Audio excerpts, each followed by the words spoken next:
Hello students, welcome back to Wisdom Rise. आज हम start करने वाले हैं क्लास 12 का बहुत ही इंपॉर्टेंट चैप्टर केमिकल काइनेटिक्स। ठीक है, तो केमिकल काइनेटिक्स जैसे कि चैप्टर है उसका बोर्ड में तो वैल्यू है ही, एज वेल एज नीट और जेईई के एंट्रेंस एग्ज़ाम में भी उसके वैल्यूज़ हैं। मतलब हर साल लगभग 2 क्वेश्चन केमिकल काइनेटिक्स से 2-3 क्वेश्चन तो आते ही हैं। ठीक है, तो ये ऐसा चैप्टर है जो छोटा चैप्टर है एज वेल एज हमारा नंबर ऑब्टेनिंग चैप्टर है।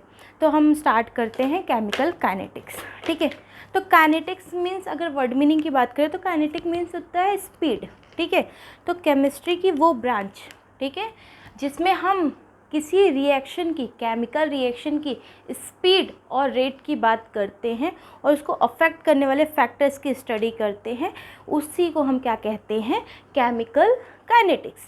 ठीक है, तो केमिकल काइनेटिक्स क्या है? Chemical kinetics is branch of physical chemistry in which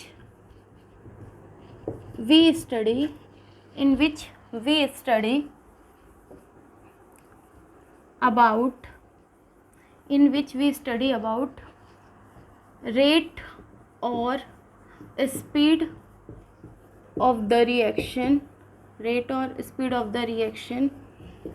and factors which affect the speed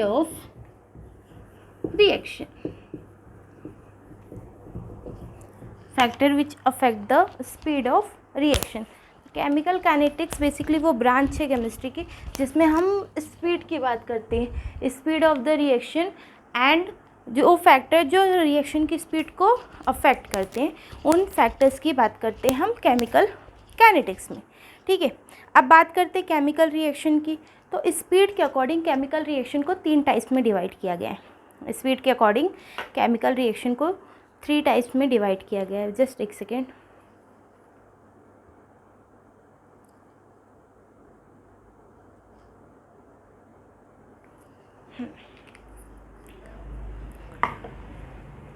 okay, तो स्पीड के अकॉर्डिंग केमिकल रिएक्शन को 3 टाइप से डिवाइड किया गया है। पहला टाइप है slow reaction.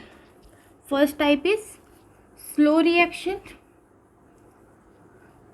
Second type is moderate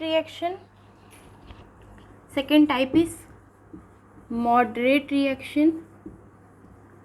and third type is instant reactions. Okay, तो रिएक्शन की स्पीड के अकॉर्डिंग किसी भी केमिकल रिएक्शन को 3 टाइप्स में डिवाइड किया गया है। पहला है स्लो रिएक्शन, दूसरा है मॉडरेट रिएक्शन, तीसरा है इंस्टेंट रिएक्शन। ठीक है, स्लो रिएक्शन ऐसा रिएक्शन जिसको होने में कई सालों का समय लगता है, कई महीनों का समय लगता है, कई सालों का समय लगता है। ठीक है, जैसे जंग लगना, कई महीनों में जंग लगता है। तो जंग लगना क्या है? Rusting of iron is a slow reaction. ठीक है, जैसे कि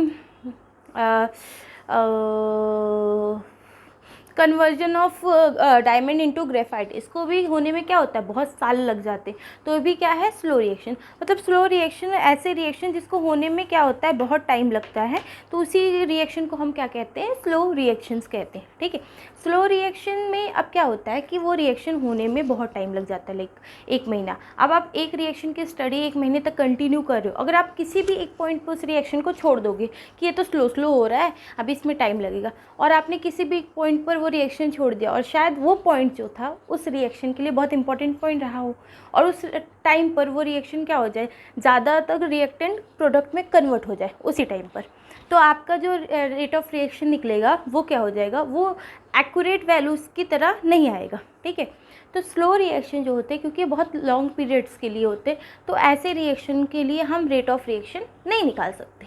बात क्लियर, क्योंकि बहुत लंबे टाइम तक आपको एक ही केमिकल रिएक्शन लेके बैठना होगा। जैसे रस्टिंग ऑफ आयरन महीनों लग जाते हैं, तो आप महीनों तक उसको देखते रहोगे और आपका मान लो कभी भी एक टाइम आपने छोड़ दिया उस रिएक्शन को, तो आपको एक्यूरेट स्पीड नहीं पता चलेगी। तो स्लो रिएक्शन जो होते हैं, ऐसे रिएक्शन होते हैं जिसकी स्पीड हम कैलकुलेट नहीं कर पाते, क्योंकि उसकी रिएक्शन होने में बहुत टाइम लगते हैं। ठीक है, दूसरे टाइप के रिएक्शन है मॉडरेट रिएक्शन। मॉडरेट रिएक्शन मतलब ऐसे रिएक्शन जिसमें इनसे तो कम टाइम लगता है और इनसे ज़्यादा टाइम लगता है, मतलब बीच के मिडवल टाइप में।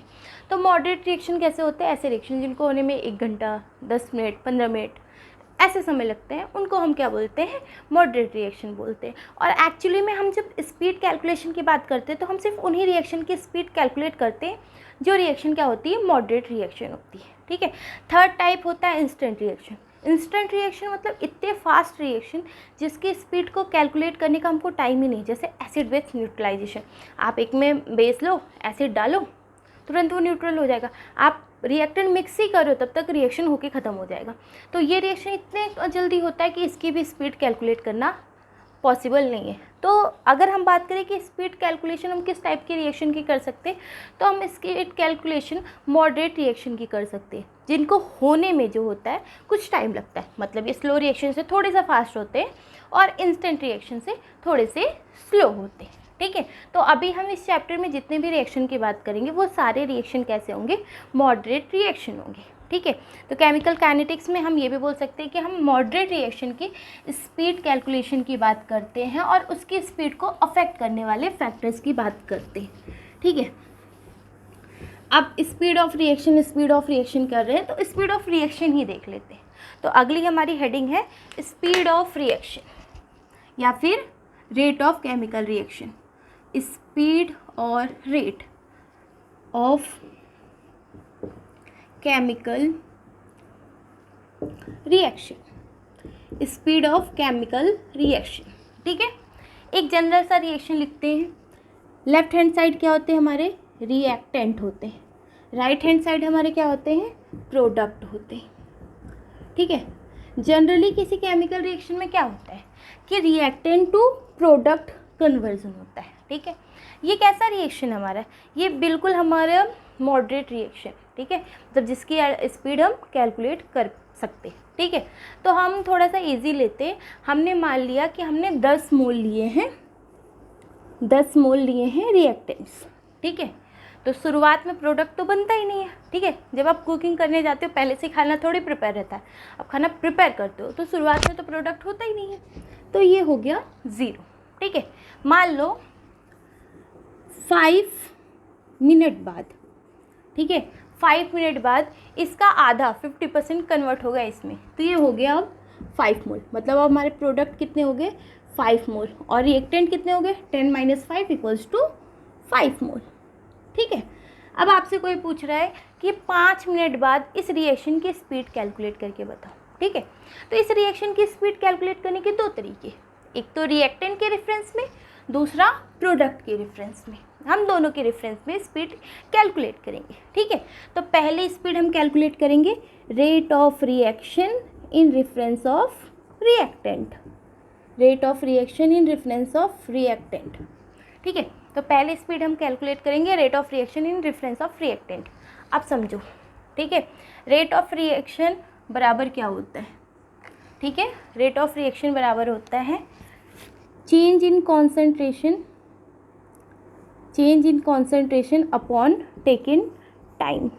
ठीक है, change in concentration upon taken time मतलब C2 - C1 upon T2 - T1।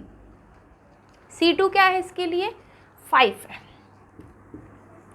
C1 क्या है? 10 है। C1 मतलब पहली कॉन्सेंट्रेशन, C2 मतलब बाद की कॉन्सेंट्रेशन, तो बाद की कॉन्सेंट्रेशन 5 है और पहली कॉन्सेंट्रेशन 10 है। T2 क्या है?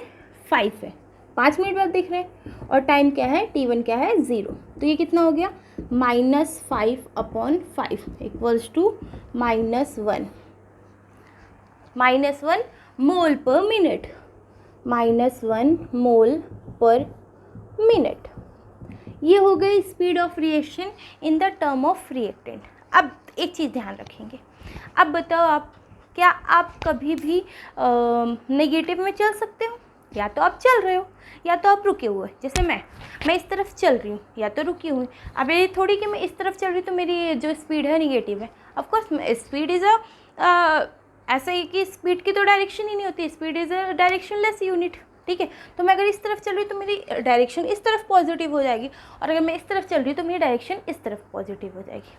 आप मेरी बात समझो कि या तो इंसान चल रहा है या तो रुका हुआ है। केमिकल रिएक्शन के साथ भी यही काम है, या तो रिएक्शन हो रही है या तो नहीं हो रही है। ठीक है, रिएक्शन उल्टी हो रही है नहीं, ऐसा नहीं होता है।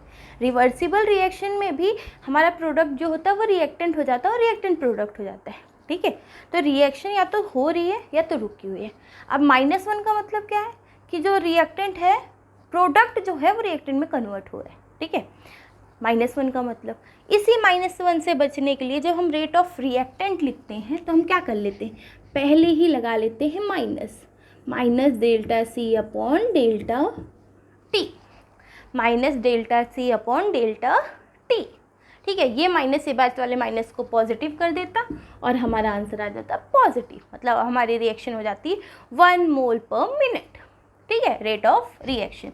तो rate of reaction in case of reactant is equals to decrease in concentration. Concentration कमी होगी रिएक्टेंट की, तो decrease in concentration upon taken time, decrease in concentration upon taken time.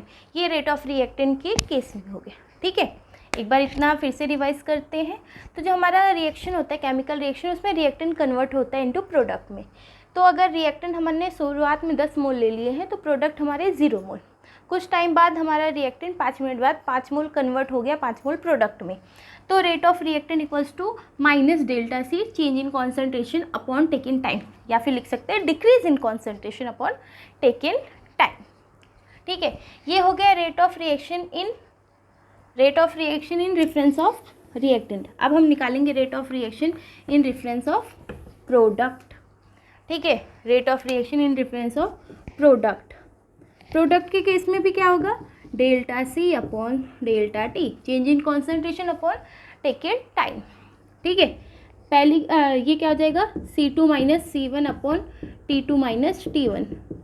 C2 कितना है 5, बाद की कॉन्सेंट्रेशन 5, पहले की कॉन्सेंट्रेशन 0, बाद का टाइम 5, पहले का टाइम 0, 5 अपॉन 5 इक्वल्स टू 1। मतलब प्रोडक्ट के केस में ऐसा कुछ नहीं हो रहा है कि आपको माइनस लगाना पड़े। जब भी आप रिएक्टेंट की स्पीड लिखेंगे आप पहले लगाएंगे माइनस, प्रोडक्ट के साथ ऐसा कुछ नहीं हो रहा है क्योंकि प्रोडक्ट की तो पहले से वैल्यू पॉजिटिव आ रही है। ठीक है, तो rate of reaction in term of product equals to increase in concentration upon taken time, increase in concentration upon taken time. ठीक है, होप सो आप लोगों को इतना क्लियर हो गया हो। इसके बाद रेट ऑफ रिएक्शन की हम बात करेंगे नेक्स्ट वीडियो में। Thank you so much for watching.